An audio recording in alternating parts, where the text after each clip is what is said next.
If your ankles get bigger as the day goes on, your shoes feel tighter every evening, or your feet are always cold no matter what the weather is, don't let anyone tell you it's simply because you're getting older. It may not be aging at all. In fact, if you're taking amlodipine for high blood pressure, your swollen ankles could be a sign that your blood isn't moving through your legs the way it should. The surprising part is that many people are given another pill to treat the swelling, but that second pill often doesn't solve the real problem.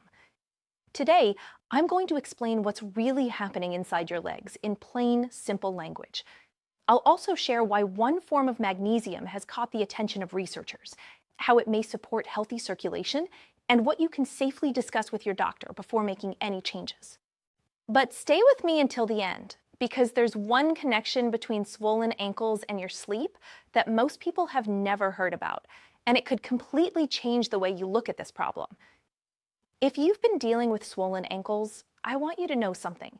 I understand how frustrating it can be. Maybe you've stopped wearing your favorite shoes because they don't fit by the evening. Maybe you avoid sandals because you don't like how your ankles look.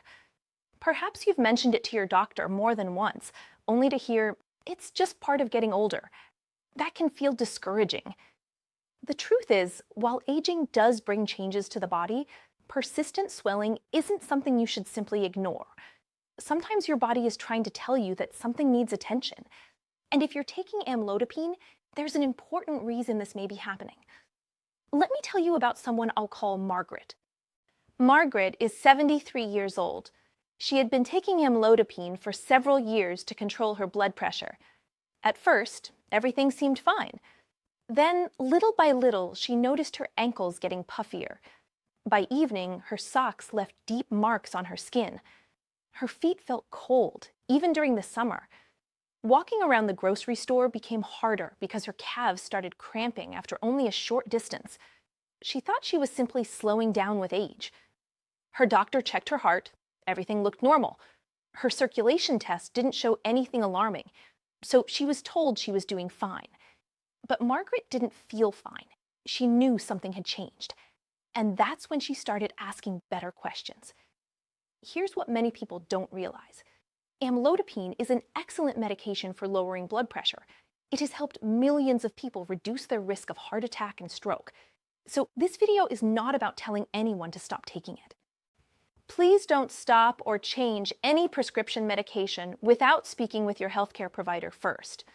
Instead, this video is about understanding one of its common side effects and learning what questions you should ask if you're experiencing it. Knowledge helps you have better conversations with your doctor. Let's make this easy to understand. Imagine your legs are like a town connected by highways. One highway brings traffic into town. Another highway carries traffic back out.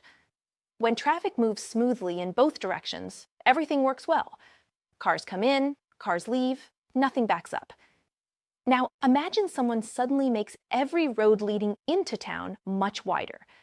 More and more traffic rushes in, but the roads leaving town stay exactly the same size. What happens? Traffic starts piling up. Soon the streets become crowded. Everything slows down. That's very similar to what can happen inside your legs.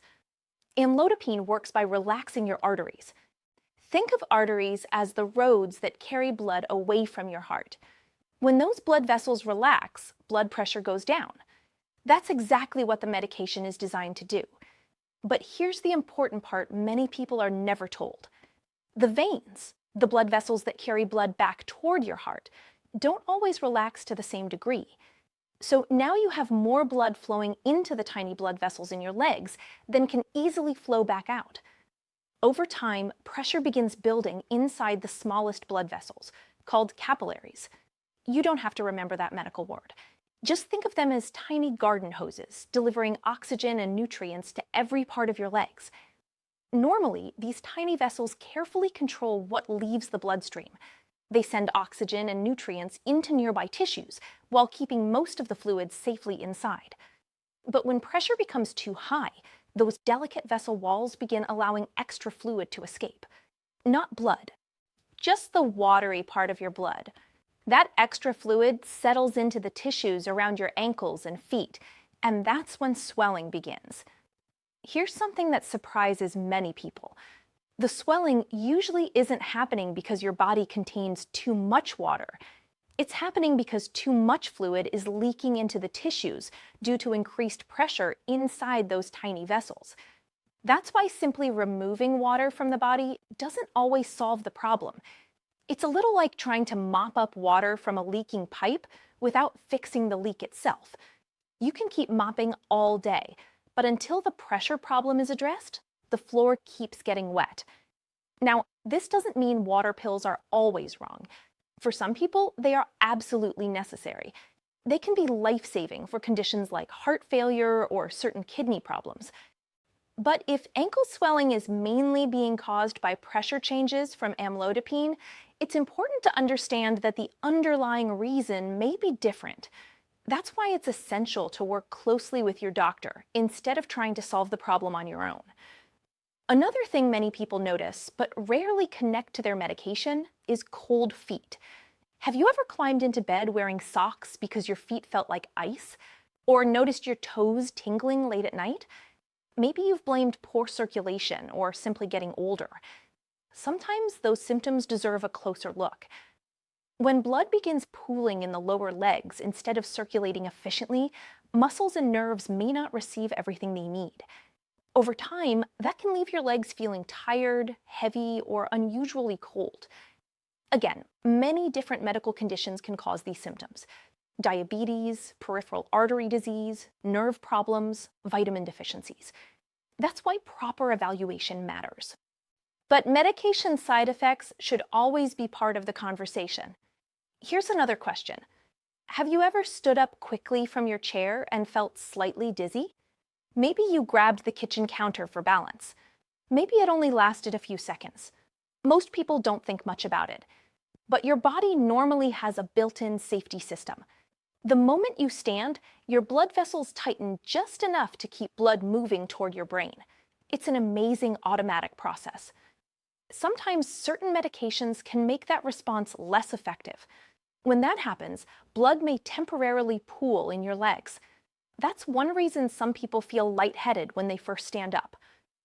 Now I want you to think about something most people never consider. Your leg muscles aren't just there to help you walk. They also act like a second pump. Every time your calf muscles squeeze, they help push blood back toward your heart. You could almost think of them as a second heart for your legs. Every step you take helps circulation. Every walk around the neighborhood helps move fluid upward. Movement matters far more than many people realize. Unfortunately, pain changes behavior. If your legs cramp after walking 1 block, what do you naturally do? You walk less, you sit more, you avoid stairs, you stay inside. That's completely understandable. But less movement means your calf muscles aren't pumping as often. When those natural pumps slow down, fluid has an even harder time moving out of your legs. Little by little, the swelling can become worse. It's a cycle that feeds itself.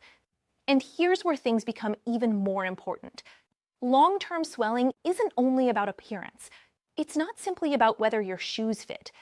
When tissues stay swollen for months or years, they can gradually change. The skin may become tighter. The lower legs may feel heavier. Some people begin noticing darker patches of skin around the ankles. Others find that small cuts take longer to heal. These are warning signs that deserve medical attention. Ignoring them allows the problem to continue quietly in the background. But here's the encouraging news. There are steps that may help support healthy circulation. Some involve simple daily habits. Others involve discussing medications and supplements with your healthcare provider. And one particular form of magnesium has become especially interesting because of the way it supports blood vessel function. We'll talk about that shortly. But before we do, I want to explain one hidden problem happening inside your leg muscles that almost nobody talks about. Because once you understand that, everything else will make much more sense. Before I explain the magnesium that many people are talking about, you need to understand what happens inside your leg muscles when blood doesn't circulate the way it should. This is the part that surprised me the most when I started looking deeper into the research. Because swollen ankles are only the symptom you can see. The bigger problem may be happening underneath the skin, and if it's ignored for years, it can affect your strength, your balance, and even your ability to stay active. Think about your leg muscles for a moment. Every time you stand up from a chair, every time you walk to the mailbox, every time you climb a few steps, your muscles need a steady supply of oxygen and nutrients. Blood is what delivers that fuel. Without enough healthy blood flow, those muscles have to work much harder. It's like trying to drive your car with only half a tank of gas when you're heading up a steep hill. Eventually, the engine struggles. Your muscles do the same thing. That's why many people begin noticing little changes they don't connect together. My legs feel heavier. I can't walk as far as I used to. My calves tighten after just a few minutes. I feel like I have to stop and rest more often. Many seniors assume these changes are simply part of getting older. Sometimes aging does play a role, but reduced circulation can make those changes happen much faster. And that's why it's important not to ignore them. Now, imagine this. Your muscles are filled with millions of tiny cells. Inside every one of those cells are tiny structures that act like little power stations. Their job is simple. They take oxygen and nutrients from your blood and turn them into energy. That energy is what allows your muscles to move, to balance, to climb stairs, to keep you from falling. Without enough oxygen, those tiny power stations can't work efficiently. Over time, muscles become weaker. Not overnight, little by little, month after month, year after year.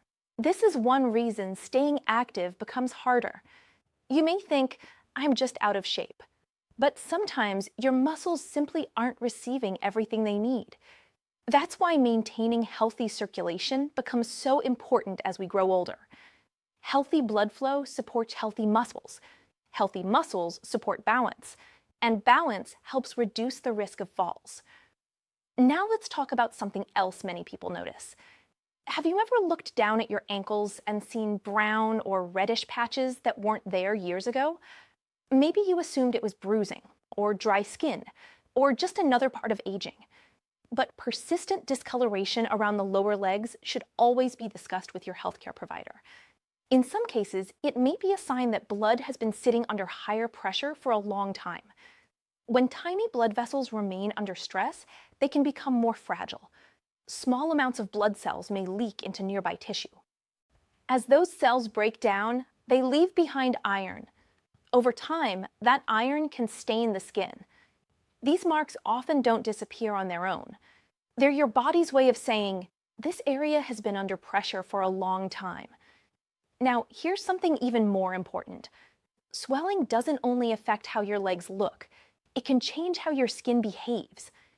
When fluid stays trapped in the tissues for months or even years, the skin can gradually become tighter and less flexible. Some people notice their legs feeling firm instead of soft. Others develop dry, cracked skin. Small scratches may heal more slowly. In severe cases, wounds can develop that are difficult to treat. That's why doctors encourage people not to ignore long-lasting swelling. Early action is always better than waiting until complications develop. I know hearing all of this can sound worrying, but please don't panic. Remember, understanding a problem is the first step toward improving it. Many people have greatly reduced swelling by working with their doctors to review medications, improve circulation, stay active, and make small lifestyle changes. There is hope. Now, let me ask you something. How much time do you spend sitting each day? If you're like many Americans over 65, it could be 6, 8, or even 10 hours.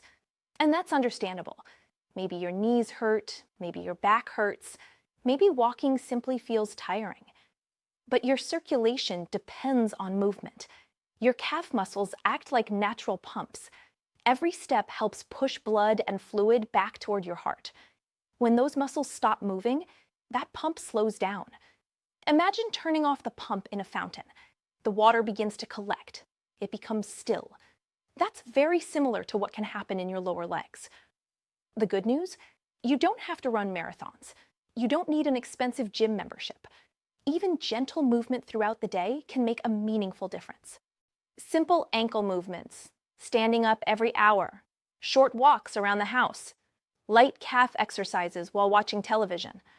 These small habits encourage healthy blood flow, and over time, small habits often create big improvements.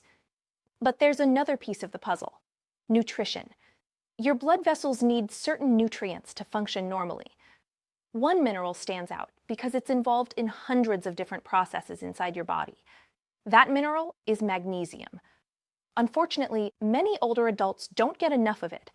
Sometimes it's because appetite changes. Sometimes medications reduce magnesium levels. Sometimes it's simply because our diets don't include enough magnesium-rich foods. Low magnesium has been linked in research to muscle cramps, poor muscle function, and problems with healthy blood vessel relaxation. That doesn't mean magnesium is a cure, but it does explain why researchers continue studying its role in heart and blood vessel health. Now, here's something important. Not all magnesium supplements are exactly the same. They all provide magnesium, but they're attached to different compounds that influence how they're absorbed and where they may have additional benefits. For example, many people take magnesium glycinate because it's gentle on the stomach and often supports relaxation and sleep. Others take magnesium citrate because it can help with constipation. Each form has its place. But when researchers discuss circulation and cardiovascular support, another form is often mentioned: magnesium taurate. Magnesium taurate combines magnesium with an amino acid called taurine.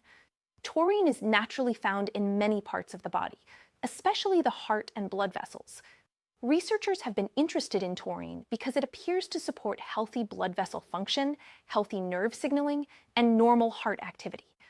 Together, magnesium and taurine make an interesting combination. Again, this isn't a replacement for your prescribed medication, and it isn't something you should start without discussing it with your healthcare provider, especially if you have kidney disease or take medications that affect magnesium levels. But it's certainly worth learning about. So why has magnesium taurate attracted so much attention? There are several reasons. First, magnesium helps blood vessels relax. Healthy blood vessels can expand and contract more naturally. That's an important part of maintaining healthy circulation. Second, magnesium supports normal muscle function. Remember those calf muscles we talked about earlier? They need magnesium to contract and relax properly. When magnesium levels are low, muscle cramps may become more common. Third, taurine appears to support healthy blood vessel lining, helping those vessels respond more effectively to your body's natural signals. Researchers continue studying exactly how this works. But the early findings are encouraging. Now, let me be very clear. No supplement can completely cancel out the side effects of a prescription medication. If someone tells you otherwise, be skeptical. Real health isn't about magic pills. It's about understanding your body, working with your doctor, making smart lifestyle choices, and using supplements responsibly when they're appropriate. But we're not finished yet, because there's one surprising connection that almost nobody talks about. It involves something that happens after you climb into bed at night. It may explain why some people with swollen legs also snore more, wake up feeling tired, or struggle with poor sleep. When I first learned about this connection, it completely changed the way I thought about swollen ankles. And in the next section, I'll show you exactly how the fluid in your legs can affect what happens while you're sleeping, and why that matters for your blood pressure and your overall health. Now, let's talk about something that surprises almost everyone. What if I told you that the fluid collecting around your ankles during the day doesn't always stay there? It actually moves. And where it moves while you're sleeping may explain why some people wake up exhausted, even after spending 8 hours in bed. This connection isn't talked about nearly enough, but once you understand it, you'll see why swollen ankles deserve much more attention than most people realize. Here's how it works. During the day, gravity pulls fluid downward. That's why many people notice their ankles look fairly normal in the morning, but become swollen by late afternoon or evening. Then something changes. When you lie down at night, gravity is no longer pulling that fluid toward your feet. Instead, some of it slowly shifts upward through your body. For many people, this isn't a problem. But if you've been carrying extra fluid in your legs all day, some of that fluid can move toward your upper body while you sleep. Now imagine the soft tissues around your neck. They're already narrow enough to allow air to pass while you breathe. If extra fluid moves into those tissues overnight, they may become slightly puffier. For some people, that can make the airway narrower. A narrower airway means breathing becomes more difficult during sleep. This is one reason researchers believe leg swelling may contribute to sleep-disordered breathing in certain individuals. Have you ever been told you snore loudly? Has your spouse ever said you stop breathing for a few seconds before suddenly gasping for air? Do you wake up with a dry mouth, morning headaches, or feel exhausted even after sleeping all night? These can all be signs of sleep apnea, a condition that should always be evaluated by a healthcare professional. Sleep apnea doesn't just make you tired. It can affect your heart, your blood pressure, your memory, and even your overall quality of life. Here's why this matters. Every time your breathing stops during sleep, even for a few seconds, your body has to work harder. Your brain briefly wakes you just enough to start breathing again. Most people never remember these tiny awakenings, but they may happen dozens or even hundreds of times each night. Instead of getting deep, refreshing sleep, your body stays in survival mode. The next morning, you wake up feeling tired. Your blood pressure may be higher than usual. You have less energy. You move less throughout the day. Your calf muscles pump less blood. Fluid builds up in your legs again. That fluid shifts upward the next night, and the cycle repeats itself. Do you see how one problem can quietly feed another?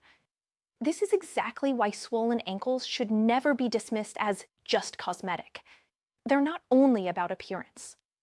Sometimes they're part of a much bigger picture involving circulation, mobility, and even sleep quality. The encouraging news is that recognizing the problem early gives you a chance to break that cycle.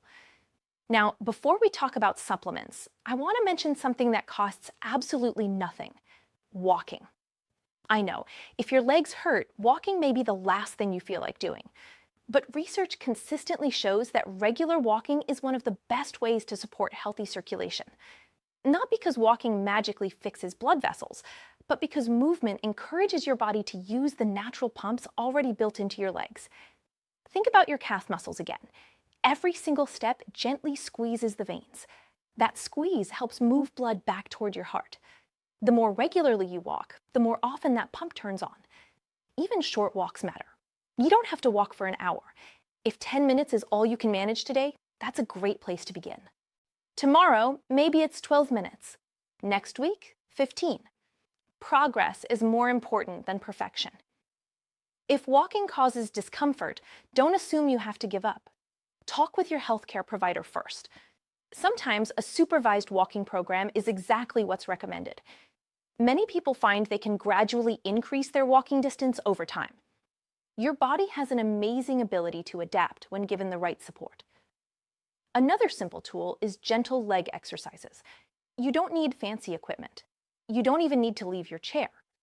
For example, slow ankle circles, heel raises, toe lifts. These gentle movements activate the muscles that help pump blood and fluid upward. They're easy enough to do while watching television or reading the newspaper. Consistency matters much more than intensity. Warmth may also help some people. A warm towel wrapped around the calves or a heating pad on a low setting can encourage blood vessels to relax temporarily. Of course, always be careful. If you have diabetes or reduced sensation in your feet, never use excessive heat. Check your skin often and follow your doctor's advice. Safety always comes first. Now, let's return to magnesium. Earlier, I mentioned magnesium taurate. Many viewers ask me, is it really different from other forms? The honest answer is this: all well-absorbed forms of magnesium increase magnesium levels. That's their main job. But magnesium taurate includes taurine, and taurine has been studied for its possible benefits in supporting heart and blood vessel function. Researchers believe this combination may help support healthy circulation in some people. Notice I said support, not cure, not reverse, support. That's an important difference. If you and your doctor decide magnesium taurate is appropriate for you, many healthcare professionals suggest dividing the daily amount into 2 smaller doses, rather than taking everything at once. Some people find this easier on the stomach. Others prefer taking 1 dose with breakfast and another with dinner. But the exact amount depends on your health, kidney function, medications, and individual needs. That's why it's always worth asking your doctor or pharmacist before starting any supplement. Also, remember this: magnesium isn't meant to replace healthy habits. It works best as part of a complete plan.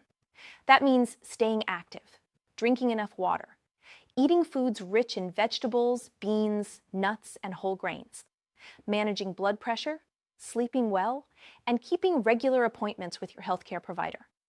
Health is never about one miracle solution. It's about many small choices working together.